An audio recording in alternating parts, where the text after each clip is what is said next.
नमस्कार दोस्तों, royal geography classes में आप सभी का स्वागत है। ऐसे ही इंफॉर्मेटिव वीडियो के लिए हमारे चैनल को सब्सक्राइब करें, लाइक करें। तो चलिए दोस्तों, आज के इस सेशन में हम लोग बात करने वाले हैं संसाधन और उसके विकास के बारे में। इस वीडियो के माध्यम से हम लोग जानेंगे संसाधन किसे कहते हैं, संसाधन से क्या हमारा लाभ है, उसका क्या हम उपयोग कर सकते हैं, संसाधन कैसे बने हैं। तो इन्हीं सारी चीज़ों के बारे में हम लोग आज चर्चा करने वाले हैं। तो वीडियो में आप बने रहें और अपने दोस्तों को भी इस वीडियो को शेयर करें। तो चलिए देर न करते हुए हम लोग बात करते हैं संसाधन के बारे में। दोस्तों, संसाधन हमारे पर्यावरण में उपलब्ध प्रत्येक वस्तु जो हमारी आवश्यकताओं को पूरा करने में हमारे प्रयुक्त की जा सकती है और जिसको बनाने के लिए प्रौद्योगिकी उपलब्ध है, जो आर्थिक रूप से संभव्य है और सांस्कृतिक रूप से क्या है, मान्य है, संसाधन कहलाता है। हमारे पर्यावरण में उपलब्ध वस्तुओं की रूपांतरण प्रक्रिया प्रकृति, प्रौद्योगिकी और संस्थाओं के परस्पर अंतर्संबंध में निहित है। मानव प्रौद्योगिकी द्वारा प्रकृति के साथ क्रिया करते हैं और अपने आर्थिक विकास की गति को तेज करने के लिए संस्थाओं का निर्माण करते हैं। चित्र यहाँ पे एक दिया हुआ है जिसमें प्रकृति, प्रौद्योगिकी और संस्थाओं के मध्य अंतर संबंध को दिखलाया गया है।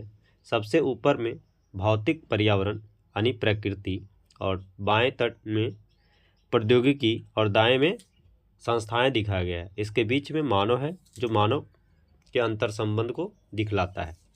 संसाधन शब्द का शाब्दिक अभिप्राय साधारणतः मानव उपयोग की वस्तुओं से है। यह प्राकृतिक और सांस्कृतिक दोनों है। दोस्तों, आप लोग में से ऐसे कितने लोग हैं जो अन्य लोगों की तरह संसाधन को प्राकृतिक का उपहार समझते हैं? दोस्तों, ऐसा नहीं है। संसाधन मानवीय क्रियाओं का परिणाम है। मानव स्वयं संसाधनों का महत्वपूर्ण हिस्सा है।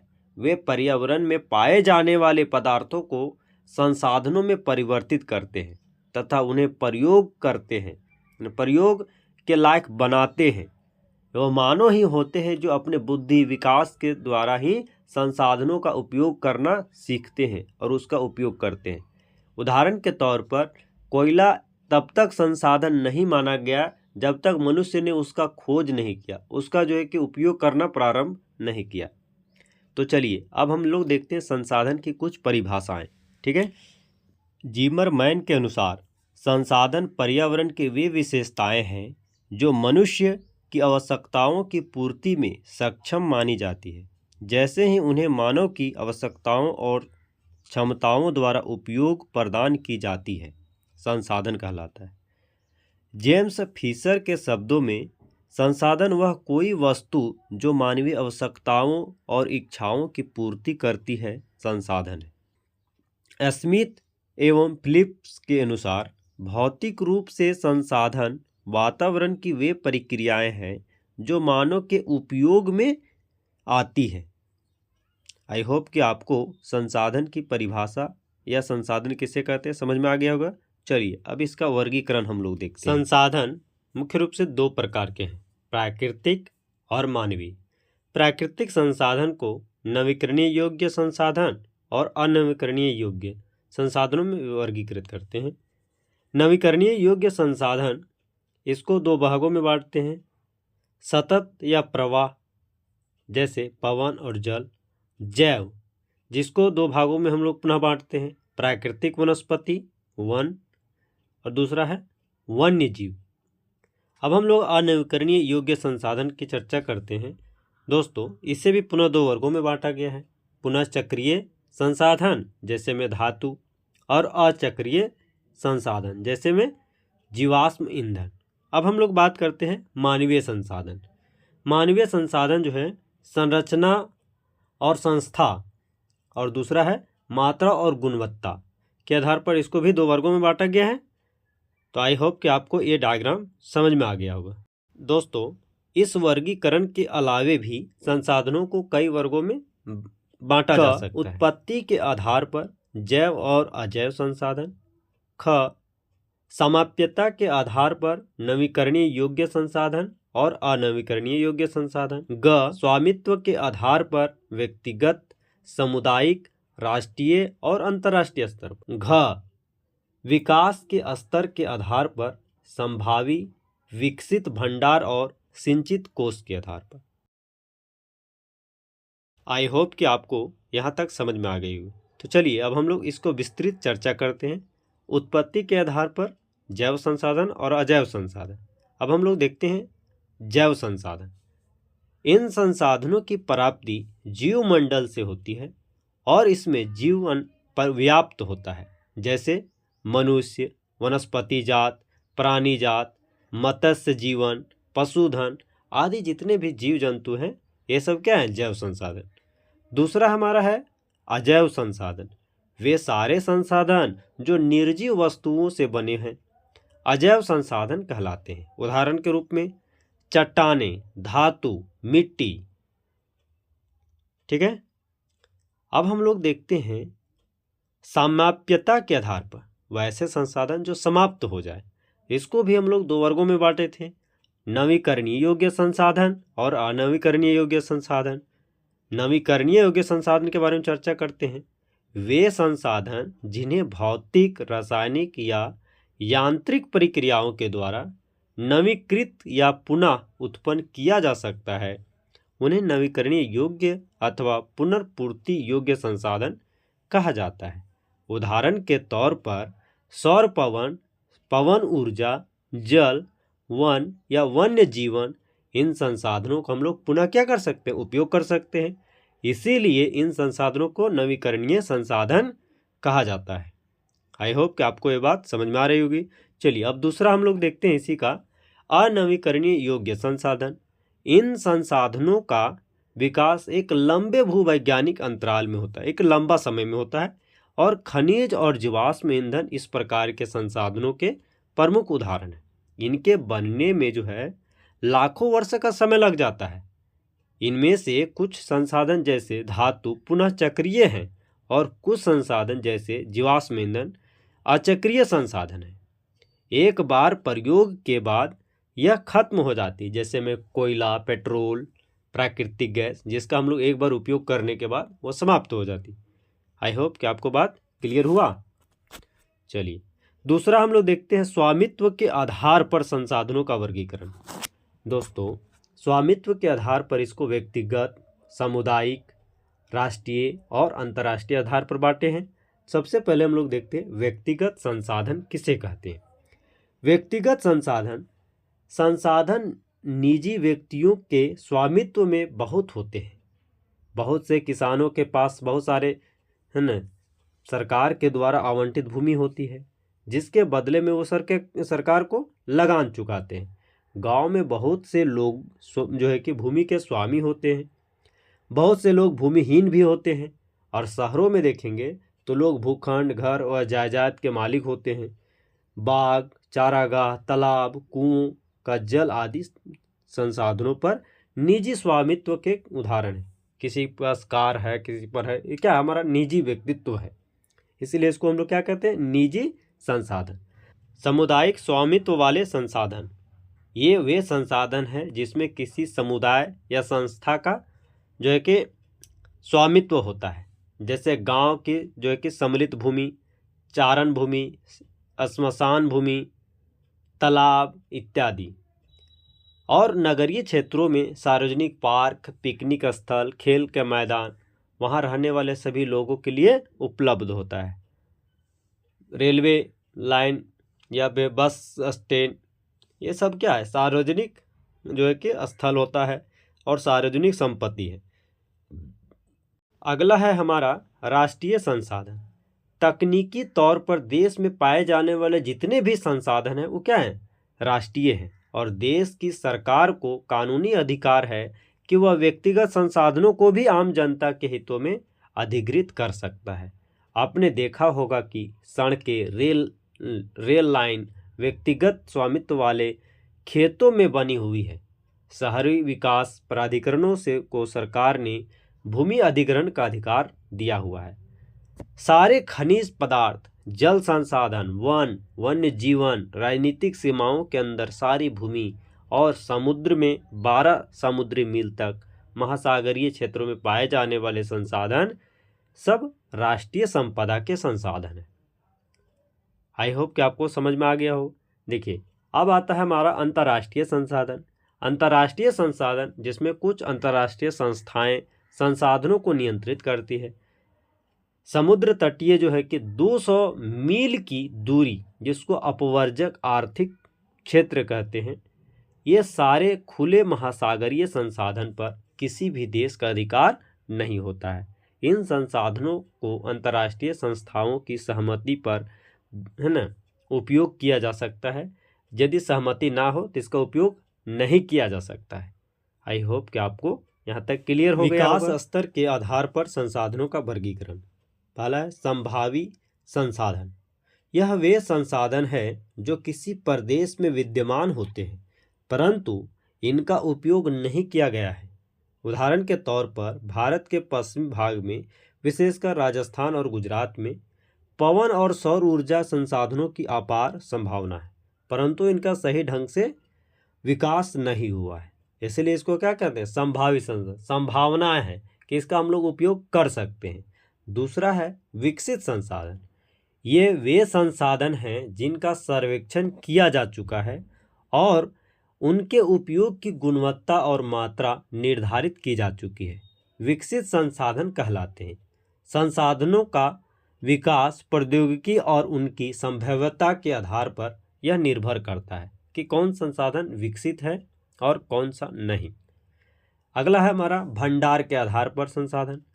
पर्यावरण में उपलब्ध वे पदार्थ जो मानव की आवश्यकताओं की पूर्ति कर सकते हैं परंतु उपयुक्त प्रौद्योगिकी के अभाव में उसकी पहुंच से बाहर है।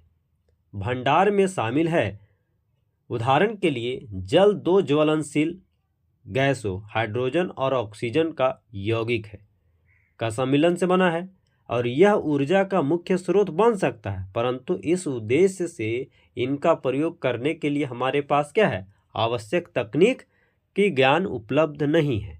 इसीलिए क्या हमारा भंडार के रूप में संसाधन है। अब देखिए, अगला हमारा है सिंचित कोष। यह संसाधन भंडार का हिस्सा है जिन्हें उपलब्ध तकनीक ज्ञान की सहायता से प्रयोग में लाया जा सकता है परंतु इनका उपयोग अभी भी आरंभ नहीं हुआ है और इनका उपयोग भविष्य की आवश्यकताओं की पूर्ति के लिए किया जा सकता है। नदियों में के जल को जैसे हम लोग देखते हैं विद्युत पैदा करने में प्रयुक्त किया जाता है परंतु वर्तमान समय में इनका उपयोग सीमित पैमाने पर हो रहा है। इस प्रकार बांधों में जल, वन आदि सिंचित कोष हैं जिनका उपयोग हम लोग भविष्य में कर सकते हैं। आई होप कि आपको संसाधनों के जो प्रकार हैं वो क्लियर हो गया हो। तो दोस्तों, वीडियो को लाइक और सब्सक्राइब करें चैनल को और अपने दोस्तों को शेयर जरूर करें। चलिए दोस्तों, अब हम लोग देखते हैं संसाधनों का विकास। संसाधन जिस प्रकार मनुष्य के जीवन यापन के लिए अति आवश्यक है उसी प्रकार जीवन की गुणवत्ता बनाए रखने के लिए भी महत्वपूर्ण है। ऐसा विश्वास किया जाता था कि संसाधन प्रकृति की देन है, परिणाम स्वरूप मानव ने इसका अंधाधुंध उपयोग किया है जिससे निम्नलिखित समस्याएं पैदा हो गई है। कुछ व्यक्तियों के लालचवश संसाधनों का ह्रास हुआ है। संसाधन समाज के कुछ ही लोग के हाथों में आ गए हैं जिससे समाज 2 हिस्सों में, संसाधन संपन्न और संसाधनहीन, अर्थात अमीर और गरीब, 2 खेमों में बटा हुआ है। संसाधन के अंधाधुंध शोषण से वैश्विक पारिस्थितिकी संकट पैदा हो गया है, जैसे भूमंडलीय तापन, ओजोन परत अवक्षयन, पर्यावरण प्रदूषण, भूमि निम्नीकरण आदि कई समस्याएं हैं जो हमारे संसाधनों के अत्यधिक दोहन से उत्पन्न हो रहे हैं। मानव जीवन की गुणवत्ता और विश्व शांति बनाए रखने के लिए संसाधन का समाज में न्यायसंगत बंटवारा अति आवश्यक है। यदि कुछ ही व्यक्ति तथा देशों द्वारा संसाधनों का वर्तमान दोहन जारी रहता है तो हमारी पृथ्वी का भविष्य खतरे में पड़ सकता है। इसलिए हर तरह के जीवन का अस्तित्व बनाए रखने के लिए संसाधनों का उपयोग की योजना बनाना अति आवश्यक है। दोस्तों, सतत अस्तित्व सही अर्थ में सतत पोषणीय विकास का ही एक हिस्सा है। दोस्तों, सतत पोषणीय विकास यह एक जानने का बहुत ही महत्वपूर्ण तथ्य है। सतत पोषणीय आर्थिक विकास का अर्थ है विकास पर्यावरण को बिना नुकसान पहुंचाए हो और वर्तमान विकास की प्रक्रिया भविष्य की पीढ़ियों की आवश्यकता की अवहेलना ना करे। कहने का अर्थ है कि हम इस प्रकार से विकास करें कि आज का हमारा विकास तो हो ही रहा है, साथ ही भविष्य के लिए भी उन संसाधनों को बचाए रखना है जिससे कि भविष्य का भी विकास हो सके। दोस्तों, एक और यह महत्वपूर्ण तथ्य है, रियो डी जेनेरो पृथ्वी सम्मेलन 1992। दोस्तों, यह जानना अति आवश्यक है कि जून 1992 में 100 से भी अधिक राष्ट्रीय अध्यक्ष ब्राज़ील के शहर में रियो डी जेनेरो में प्रथम अंतर्राष्ट्रीय पृथ्वी सम्मेलन में एकत्र हुए और इस सम्मेलन का आयोजन विश्व स्तर पर उभरते पर्यावरण संरक्षण और सामाजिक आर्थिक विकास की समस्याओं का हल ढूंढने के लिए किया गया था। इस सम्मेलन में एकत्रित नेताओं ने भूमंडलीय जलवायु परिवर्तन और जैव विविधता पर एक घोषणा पत्र पर हस्ताक्षर किए। रियो सम्मेलन में भूमंडलीय वन सिद्धांत फॉरेस्ट प्रिंसिपल पर सहमति जताई गई और 21वीं शताब्दी में सतत पोषणीय विकास के लिए एजेंडा 21 को स्वीकृत प्रदान किया गया। अब यहाँ पे जानना क्या है, एजेंडा 21 क्या है? यह एक घोषणा है जिसमें 1992 में ब्राज़ील के शहर रियो डी जेनेरो में संयुक्त राष्ट्र पर्यावरण और विकास सम्मेलन UNCED के तत्वाधान में राष्ट्राध्यक्षों द्वारा स्वीकृत किया गया। इसका उद्देश्य भूमंडलीय सतत पोषणीय विकास हासिल करना है। यह एक कार्यसूची है जिसका उद्देश्य समान हितों, पारस्परिक आवश्यकताओं एवं सम्मिलित जिम्मेदारियों के अनुसार विश्व सहयोग के द्वारा पर्यावरणीय क्षति, गरीबी और रोगों से निपटाना है। एजेंडा 21 का मुख्य उद्देश्य यह है कि प्रत्येक स्थानीय निकाय का अपना स्थानीय एजेंडा 21 तैयार करे। अपना अलग अलग देश जो है अपना निजी तौर पर भी एजेंडा बनाए, कैसे हम लोग पर्यावरण को संरक्षित कर सकते हैं। आई होप कि आपको ये बात समझ में आ गई होगी। आगे बढ़ते हैं। संसाधन नियोजन। संसाधन के विवेकपूर्ण उपयोग के लिए नियोजन एक सर्वमान्य रणनीति है। इसलिए भारत जैसे देश में जहां संसाधनों की उपलब्धता में बहुत अधिक विविधता है और यहां और भी महत्वपूर्ण है, यहाँ ऐसे भी प्रदेश हैं जहाँ एक तरह के संसाधनों की प्रचुरता है परंतु दूसरे तरह के संसाधनों की कमी है। कुछ ऐसे प्रदेश भी हैं जो संसाधन की उपलब्धता के संदर्भ में आत्मनिर्भर हैं और कुछ ऐसे भी प्रदेश हैं जहाँ महत्वपूर्ण संसाधनों की अत्यधिक कमी है। उदाहरण के तौर पर झारखंड, मध्य प्रदेश और छत्तीसगढ़ आदि प्रांतों में खनिज और कोयले के भंडार हैं। वहीं अरुणाचल प्रदेश में जल संसाधन प्रचुर मात्रा में पाए जाते हैं परंतु मूल विकास की कमी है। राजस्थान में पवन और सौर ऊर्जा संसाधनों की बहुतायत है लेकिन जल संसाधन की कमी है। लद्दाख का शीत मरुस्थल देश के अन्य भागों से अलग थलग पड़ता है। यह प्रदेश विरासत का धनी है परंतु यहाँ जल, आधारभूत अवसंरचना तथा कुछ अन्य महत्वपूर्ण खनिजों की कमी है। इसलिए राष्ट्रीय, प्रांतीय और प्रादेशिक तथा स्थानीय स्तर पर संतुलित संसाधन नियोजन की आवश्यकता है। आई होप कि आपको संसाधन नियोजन क्यों किया जाता है ये बात समझ में आ गई होगी। तो चलिए अब हम लोग भारत में संसाधन नियोजन पर चर्चा करते हैं। दोस्तों, संसाधन नियोजन एक जटिल प्रक्रिया है जिसमें निम्नलिखित सोपान होते हैं। पहला है देश के विभिन्न प्रदेशों में संसाधनों की पहचान कर उनकी तालिका बनाना। इस कार्य में क्षेत्रीय सर्वेक्षण, मानचित्र बनाना, संसाधनों का गुणात्मक एवं मात्रात्मक अनुमान लगाना व मापन करना है। दूसरा हमारा है संसाधन विकास योजनाएं लागू करने के लिए उपयुक्त प्रौद्योगिकी, कौशल और संस्थागत नियोजन ढांचा तैयार करना। तीसरा हमारा है संसाधन विकास योजनाओं और राष्ट्रीय विकास योजनाओं में समन्वय स्थापित करना। स्वतंत्रता के बाद भारत में संसाधन नियोजन के उद्देश्य की पूर्ति के लिए प्रथम पंचवर्षीय योजना से ही प्रयास किए गए हैं। दोस्तों, किसी क्षेत्र के विकास के लिए संसाधनों की उपलब्धता एक आवश्यक शर्त है, परंतु प्रौद्योगिकी और संस्थाओं में परिवर्तन के अभाव में मात्र संसाधन की उपलब्धता से ही विकास संभव नहीं है। देश में बहुत से क्षेत्र हैं जो संसाधन समृद्ध होते हुए भी आर्थिक रूप से पिछड़े प्रदेशों में गिने जाते हैं। इसके विपरीत कुछ ऐसे प्रदेश भी हैं जो संसाधनों की कमी होते हुए भी आर्थिक रूप से विकसित हैं। उपनिवेश का इतिहास हमें बताता है कि उपनिवेशों में संसाधन संपन्न प्रदेश विदेशी आक्रमणकारियों के लिए मुख्य आकर्षण रहे हैं। उपनिवेशकारी देशों ने बेहतर प्रौद्योगिकी के सहारे उपनिवेशों के संसाधनों का शोषण किया तथा उन पर अपना आधिपत्य स्थापित किया। अतः संसाधन किसी प्रदेश के विकास में तभी योगदान दे सकता है जब वहाँ उपयुक्त प्रौद्योगिकी विकास और संस्थागत परिवर्तन किए जाएं। उपनिवेश के विभिन्न चरण में भारत ने इन सब का अनुभव किया है।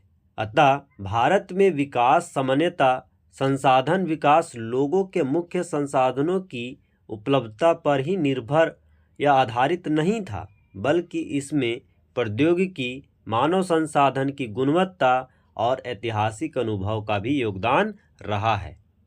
दोस्तों, अब हम लोग थोड़ा जानते हैं संसाधनों का संरक्षण कैसे कर सकते हैं। तो इसलिए संसाधन संरक्षण के बारे में चर्चा करते हैं। संसाधन किसी भी तरह के विकास में महत्वपूर्ण भूमिका निभाते हैं, परंतु संसाधनों के विवेकहीन उपभोग और अति उपयोग के कारण कई सामाजिक, आर्थिक और पर्यावरणीय समस्याएं पैदा हो सकती है। इन समस्याओं से बचाव के लिए विभिन्न स्तरों पर संसाधनों का संरक्षण आवश्यक है। भूतकाल से ही संसाधनों का संरक्षण बहुत से नेताओं और चिंतकों के लिए चिंता का विषय रहा है। उदाहरणार्थ, गांधी जी ने संसाधनों के संरक्षण पर अपना चिंता इस शब्दों में व्यक्त किया है: हमारे पास हर व्यक्ति की आवश्यकता पूर्ति के लिए बहुत कुछ है, लेकिन किसी के लालच की संतुष्टि के लिए नहीं। अर्थात हमारे पास पेट भरने के लिए बहुत है, लेकिन पेटी भरने के लिए नहीं। उनके अनुसार विश्व स्तर पर संसाधन ह्रास के लिए लालची और स्वार्थी व्यक्ति तथा आधुनिक प्रौद्योगिकी के शोषणात्मक प्रवृत्ति जिम्मेदार है। वे अत्यधिक उत्पाद के विरुद्ध थे और इनके स्थान पर अधिक बड़े जन समुदाय द्वारा उत्पादन के पक्षधर थे। आई होप कि आपको संसाधन के संरक्षण की आवश्यकता क्यों है समझ में आ गई होगी। अंतर्राष्ट्रीय स्तर पर व्यवस्थित तरीके से संसाधन संरक्षण की वकालत 1968 में क्लब ऑफ रोम ने की। तत्पश्चात 1974 में सुमेसर ने अपनी पुस्तक स्मॉल इज ब्यूटीफुल में इस विषय पर गांधी जी के दर्शन की एक बार फिर से पुनरावृत्ति की। 1987 ईस्वी में ब्रुटलैंड आयोग रिपोर्ट द्वारा वैश्विक स्तर पर संसाधन संरक्षण में मूलाधार योगदान किया गया। इस रिपोर्ट ने सतत पोषणीय विकास की संकल्पना प्रस्तुत की, सस्टेनेबल डेवलपमेंट की और संसाधन संरक्षण की वकालत की। यह रिपोर्ट बाद में हमारा साझा भविष्य, आवर कॉमन फ्यूचर शीर्षक से पुस्तक के रूप में प्रकाशित हुई। इस संदर्भ में एक और महत्वपूर्ण योगदान रियो डी जेनेरो, ब्राज़ील में 1992 में आयोजित पृथ्वी सम्मेलन द्वारा किया गया है। आई होप कि आप लोगों को संसाधन और उसके महत्व के बारे में समझ में आ गया होगा। आशा करते हैं दोस्तों कि आपको अच्छी तरह से समझ में आया होगा। कोई दिक्कत हो तो कमेंट आप कर सकते हैं। ऐसे ही इंटरेस्टिंग वीडियो के लिए हमारे चैनल को लाइक और सब्सक्राइब करें और आप हमारे साथ बने रहें। तब तक के लिए जोहार, नमस्कार। मिलते हैं नेक्स्ट वीडियो के साथ।